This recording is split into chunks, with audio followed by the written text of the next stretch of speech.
22,000 मजदूर per day काम किया करता था।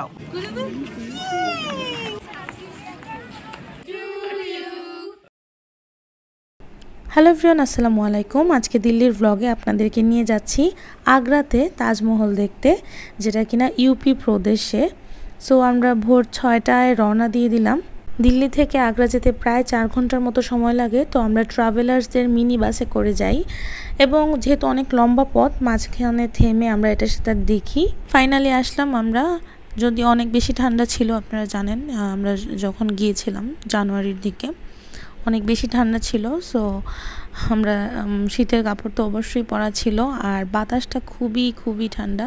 তো একদম প্রিপেয়ার হয়ে গেছিলাম। এই জায়গাটা অনেকটুকু হাঁটা লাগে ভিতরে এসে। তারপরে আমরা এখানে টিকিটের জন্য ওয়েট করি। তারপর শুরু হলো আমাদের ব্যাগ চেকিং। অনেক জিনিস ওরা রেখে দেয়, এয়ারপোর্টেও এরকম রাখে না। ওরা যে জিনিস একটা অ্যাপল পর্যন্ত নিতে দেয় নাই, যেহেতু আমার বেবি ছিল সাথে।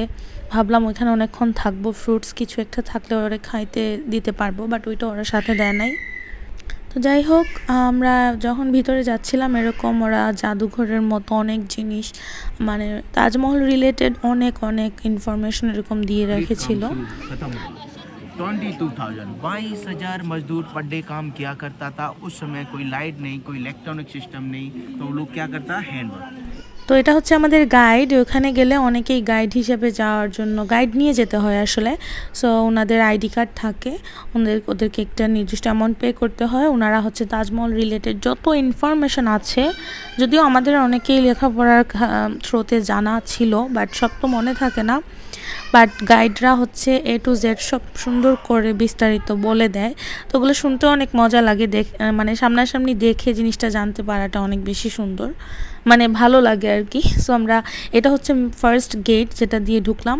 তো ফার্স্ট গেটের পরেই হচ্ছে তাজমহল। এত বেশি কুয়াশা ছিল আর এত বেশি মানুষ ছিল, যেহেতু টুরিস্ট স্পট অনেক বেশি মানুষ তো থাকবেই, বাট ওই টাইমটাতে অনেক বেশি মানুষ ছিল। এটা সকাল টাইমে ছিল, 12টা একটা হবে হয়তো বা 2টার দিকে। তো আমরা গেলাম আস্তে আস্তে, যত সামনে যাচ্ছিলাম ততই বেশি ভালো লাগছিল। ক্যামেরাতে বা ফোনে এরকম আসলে বোঝানো যায় না, এত ডিটেইলিং এত কিছু সামনে থেকে না দেখলে হচ্ছে বোঝা যায় না। আর আমাদের গাইড হচ্ছে যতটুকু যাচ্ছি ওই অনুযায়ী একটু পরপর সব কিছু জানাচ্ছিল। সো এখানে দেখতে পারতেছেন দূর থেকে একটা লাইনের মতো, অ্যাকচুয়ালি এখানে ঢোকার সময় লাইনে দাঁড়াইতে হয়। আর এই জায়গাটাতে এসে, এটা হচ্ছে আরেকটা গেট। সো এখানে এসে হচ্ছে পায়ে একটু পলিথিনের মতো এগুলো পরে ফেলতে হয়।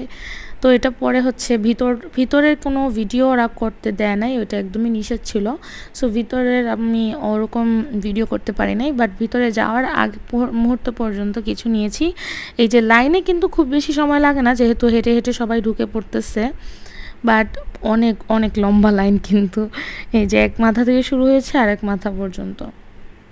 তো ফাইনালি আমরা আসলাম। এসে এই যে আপনাদেরকে কিছু ডিটেইলিং আমি দেখাচ্ছি, যেহেতু এগুলো সব হাত দিয়ে খোদাই করে করা। অনেক এখানে অনেক ধরনের পাথর ইউজ করা হয়েছে, যেগুলো আসলে আপনারা অবশ্যই জানেন যারা এই সম্পর্কে পড়েছেন। সো কিছু কাজ আমি একটু দেখাচ্ছি, সব কিছু ধরা ক্যামেরাতে ইম্পসিবল। সো এরপরে ভিতরে ঢোকার পরে আর নাই, কারণ ওরা আমাদের ভিডিও করতে দেয় নাই। দেন আমরা চলে আসি। আসার আর ভিডিও করি না। আসার পরে এটা হচ্ছে সারপ্রাইজ কেক, যেহেতু আমার বার্থডে ছিল। আমি আসলে জানতাম না ওনারা বাইরে থেকে কেক আনবে। সো কেকটা খুবই মজা ছিল। দেন ওনারা পার্সেল করে খাবারও হোটেলে নিয়ে আসছে। আমরা খাওয়া দাওয়ার পর গোলগাপ্পা খেলাম। গোলগাপ্পা হচ্ছে এটা পানিপুরি বা গোলগাপ্পা যেটাই বলেন, পার্সেল করে আনা হয়। আমরা সবাই অনেক মজা করে খেলাম, ভালোই লাগছে আসলে। এক তো বার্থডে হয়ে মানে পালন হয়ে গেছে ওইখানে। অ্যাকচুয়ালি পালনের কিছু না, সবাই একসাথে ছিলাম ফ্যামিলি মেম্বারসও একটু মজা করলাম। পরের দিন ছিল, আমরা ফুল ডেটা রেখেছি দিল্লিতে শপিংয়ের জন্য। হাঁটাহাঁটি করলাম, শপিং করলাম। এটা হচ্ছে বালিকা বাজারে।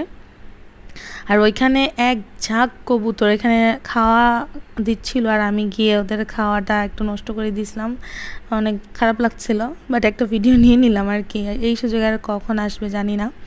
কখনো গেলে হয়তো আবার দেখবো। সো এখানে বেকারি একটা শপ ছিল, নামটা একদমই মনে নাই, কিন্তু এত মজার ওদের স্যান্ডউইচ অ্যান্ড অল এভরিথিং, খুবই মজার। কি রেখে কি খাবো। ওই দিন রাতে আবার আমরা ডমিনোসে পিৎজা অর্ডার করি এবং 4 ধরনের পিৎজা আনাই এবং আমরা খাই। এরপরের দিন হচ্ছে শপিংয়ের আর ব্লগ দেখাই নেই, অনেক ঝামেলা শপিং ব্লগ। সো দেখতে পারতেছেন আমাদের সাথে কত কত ব্যাগ, যেহেতু আমরা মানুষও ছিলাম 9-10 জনের মতো। সো আমরা দিল্লিতে এয়ারপোর্টে চলে আসি, আমাদের তখন টাইম ছিল ভালোই, 40 মিনিটে প্রায় 1 ঘন্টার মতো।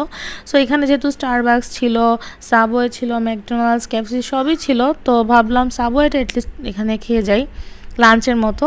খাওয়া দাওয়া শেষ করে সাবওয়েটা আসলে অনেক মজা ছিল। সো এই তো খাওয়া দাওয়া করে আমাদের যাত্রা শুরু, আমরা চলে আসলাম বাংলাদেশ। নেক্সট ভিডিওতে দেখা হবে ইনশাল্লাহ। আল্লাহ হাফিজ।